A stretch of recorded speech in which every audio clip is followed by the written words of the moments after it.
Hello everybody and welcome to today's video. Today I'm going to be doing like a short, intuitive channeled message about the next 3 Pluto cycles. So Pluto is about to re-enter into Aquarius on November 17th of 2024, if I'm correct about the date. It's definitely around that time.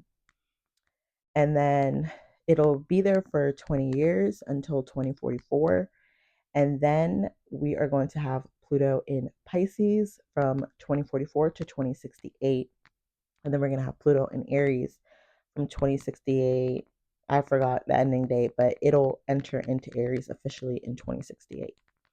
So this video is coming after the US election, and the main reason why I'm making this video is because, I've been looking online and looking around at what people are saying about the election and things of that nature, and just about like Pluto and Aquarius, especially in relation to this day and age, considering the results of the US election specifically.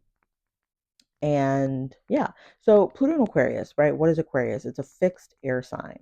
So Pluto and Aquarius is about information. We're talking about an air sign. We already see, right, when Pluto first went into Aquarius, and as we've entered and been in the last degrees of Pluto in Capricorn, we've seen how Aquarius has really revealed a lot of a bit of things, if I'm going to be completely honest. A bit of things, it is about information, it's about networking, it is also about community and groups. Okay, so a lot of people are wondering like, am I going to have to live with friends? We're talking about that. And I'm talking about the housing market in the United States. And most of what I'm going to say has to do with the United States. But remember that, you know, these astrological, these astrological transits have to do with everybody, right? I also see with Pluto and Aquarius that there is going to be a lot more uniformity or just like conversation and integration amongst the average person with people of, other nations and things of that nature, especially because Aquarius is trine to Sagittarius. It's also trine to Aries. So that's also something that we have to keep in mind when it comes to Pluto and Aquarius. There is going to be a little bit of this Arian Sagittarian energy that's going to be happening as well, as it relates, of course, to that particular aspect. Another thing too is that I really think we have to remember, and this is just astrology, period, right? And me channeling the astrology. We have to remember that Aquarius is an extremist. So I really think that during Pluto and Aquarius, we're really going to see just how extreme things have been and how extreme they can go in terms of a, a lot of things in relation to freedom. Aquarius also rules over freedom, you know what I mean, and rebelliousness, and one's unique self, and showcasing that. And so I think that we are going to see if the people, right, Aquarius, the people, have what it takes to take the power. Do the people have the power? Yes, but do the people know that they have the power? And Aquarius rules over I know. So that's going to be something that I feel like is really going to be testing, us as a people, is if we know that we have the power. And it has to be a large majority of people. I'm just going to be completely honest. Like it really has to be a collective knowing, okay, for any change to really come through. Okay. I feel like there's going to be quite a bit of secrets, that are going to be uncovered, that are going to be put a light on, especially as it relates to humanity as a whole, who or what humans are. And I'm talking about more from the, I don't want to say the government, but I guess I'll say the government.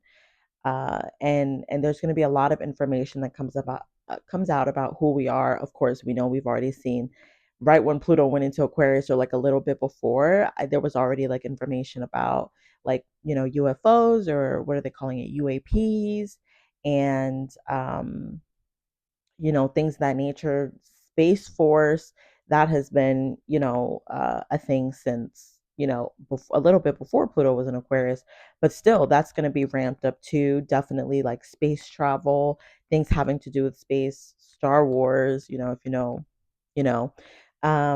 And that's going to be some of the things that's also going to be happening when Pluto is in Aquarius. Okay. But remember, Aquarius is a very extreme energy, and I would say all the fixed signs are pretty extreme. In my opinion, I think Taurus and Aquarius are the most extreme. Um, because Aquarius is extreme with one's views and one's beliefs and what one knows, and kind of like, I know this, right? If this is like, this is reality and this is what I know, this is what I see, right? We think about the logical thinkers, and Aquarius, people who have a lot of Aquarian placements tend to be very logical. You know what I mean? I struggle, you know what I mean? As you guys know, I have a Cancer moon. I literally struggle between my emotions and my logic because I have a lot of Aquarian placements, but I also have a lot of water placements. So, you know, um, it's about logic. At the end of the day, when we're talking about swords, we're talking about the air energy. And so people are like, oh, you have to see to believe. That's a very kind of like Aquarian kind of energy, if I'm going to be completely honest. And then you go into Pisces, which is about blind faith. Okay. So there is going to kind of be this energy of people being stubborn. Aquarius is very stubborn in one's beliefs. It's like, if this is the way that things have been, then this is the way that things have to, then it must be true, right? It's like, well, when I think about, you think about, what are they called, skeptics? Yeah, skeptics. That's a very like Aquarian energy. Of course, I'm not counting out the other signs that can be skeptics, but that's what I mean when you have the two extreme sides of Aquarius. And that's not only what Aquarius is, but that's what I mean by extremism. You have the skeptic and you have the one that's like, I'm an interdimensional, I'm a 12th dimensional Arcturian, right? You know what I mean? So that's kind of the energy that I feel like we're going to be working with when it comes to Pluto and Aquarius. And I really feel like T being elected has a lot to do with a little bit of that Pluto and Aquarius. I'm just going to be completely honest. Why? Because, well, we have the opposition, which is Leo, which rules over celebrities. This is not the first time a celebrity has been elected as US president. And then this person was the president at a time where people felt like was a lot better in the economy in society, specifically the economy. And because of that, it's about what? Logic, right? People are trying to make logical decisions in whatever they feel like is best, right? In relation to, well, what has worked before? Because Aquarius also is about patterns, okay? And it's kind of like what has been, right? Um, I always see the similarity between Aquarius and Virgo, and I'm not sure if they make an aspect, like obviously it would be like a wide aspect or something like that. But I wouldn't be surprised because I see so many similarities between the both of them. And so, and it could also have to do with, Virgo is one of the only signs that's represented by a human, by a goddess, right? A maiden. And then, although Aquarius is usually represented by a vase, it's also one of the only signs um, represented by a human. Usually there's a human holding the vase or an angel holding the vase, some type of deity or etc. So I think that definitely matters when you're looking at the symbology of these signs and when we're talking about astrology. So yeah, that's a little bit about Pluto in Aquarius, and just kind of recognizing the energy of Aquarius. Aquarius can be very extreme. I've definitely, I have some extremist views myself, especially as it relates to like spirituality. But and I talked about in the last video, I used to be a part of a political organization. It was it was a leftist group, but I'm not really into politics anymore. well, I'm not even going to get into that, but remember that Aquarius does also rule over like politics and the government. It is co-ruled by Saturn. We cannot forget that when we're talking about this. Yes, it can have this very rebellion for the people kind of energy, but I think that we also shouldn't forget the other side, the very other extreme side of Aquarius that, can also, take place within people's minds, especially. So let's get into Pluto and Pisces. Pluto and Pisces is going to be very, very interesting. Remember, we're going to have Pluto and Pisces in 2044.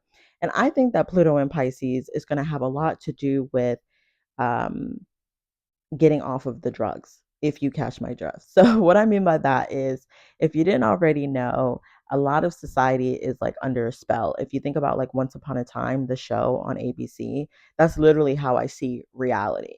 Like a lot of like, look, it's all spell work. You know what I mean? To mask the true nature of reality. If you want to say it's in the food, if you want to say it's in the drink, if you want to say it's in the TV, it literally doesn't matter. You know what I mean? It is what it is, right? And it's a mass pumping of psychosis and I feel like of just, yeah, drug induced psychosis. So that's what a large majority of us are literally going through in reality, and we don't realize it, right? So, one of the ways in which, we are, well, not one of the ways, it's literally the only way, but one of the ways that makes it kind of obvious that we are, under spell, right, is there's, it's like they tell us left is right and right is left and up is down and down is up. Okay, that black is white and black, and that black is white and white is black. Okay, and I'm talking about symbology. Okay, and I'm also talking about in the sense of, it was so interesting. I was just thinking about it, and I was like, you know people of color, right, calling themselves minorities is actually freaking insane when you think about how many continents house people of color, right? It's actually crazy, if I'm going to be completely honest. So that's just one way, and that doesn't even scratch the surface, if I'm going to be completely honest. But Pluto in Pisces is going to be about the spell weaning off. Once Upon a Time is the perfect show to watch when it comes to Pluto and Pisces. That is what I think that Pluto and Pisces is going to look like. So it's also on one end, and Pisces is not very extremist, however, because there's like not a lot of boundaries, and there could be some trickery and deceit and things of that nature.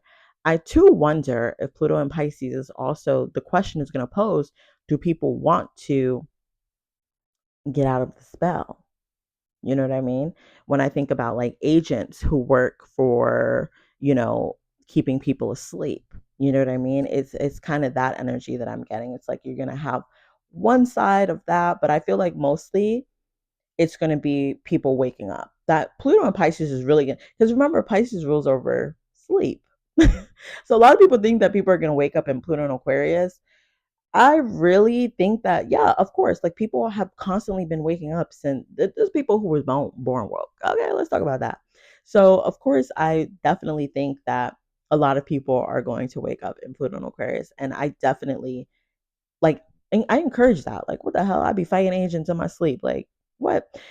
But I think that Pluto in Pisces, if it doesn't happen during Pluto and Aquarius of people taking the power back, right? It's definitely going to happen in Pluto and Pisces for sure. Um, Pluto and Pisces is people waking up. Like the veil will truly, the veil of the nature of reality, of cosmology, of cosmic consciousness, etc., is truly going to come down and going to disappear during Pluto in Pisces. However, because I don't think I talked about this yet, it could also be an increase in drug dosage. You know what I mean? And doing possibly everything that could be done to keep people under the spell. So that's another thing that I could kind of see, because I remember in Once Upon a Time, oof, I'm trying to think. Okay, when this, because they only had a certain, no, no, no, no. I remember that there were other times where people would try to make a specific, after the spell was lifted and then they went back under the spell again. Like shit like that. So that's a little bit of kind of maybe what I see with Pluto and Pisces. And it's going to have a lot to do with the nature of reality. I think that Pluto and Pisces is going to have a lot to do with travel, dreams, like oh my gosh, Pluto and Pisces is going to be insane. But, it has a lot to do with people, recognizing how we've been living. And it's opposite of Virgo, right? Which Virgo rules over reality itself, okay? And the tangible reality and stuff like that. So it's going to be very interesting. Uh Pluto and Aries. Okay, I think I said everything that I wanted about Pluto in Pisces. It's not really just trying to see if there's anything more. I don't think there's anything else to say about Pluto in Pisces other than that. Yeah. Okay. Now going on to Pluto and Aries. Pluto and Aries will be the beginning of a new world. Seriously. Seriously. Why? We're talking about a cardinal fire sign. Okay, Aries. And Aries is really going to be about the individual. And what I mean by that, is that the individual is going to recognize their innate power, their innate connection to creator.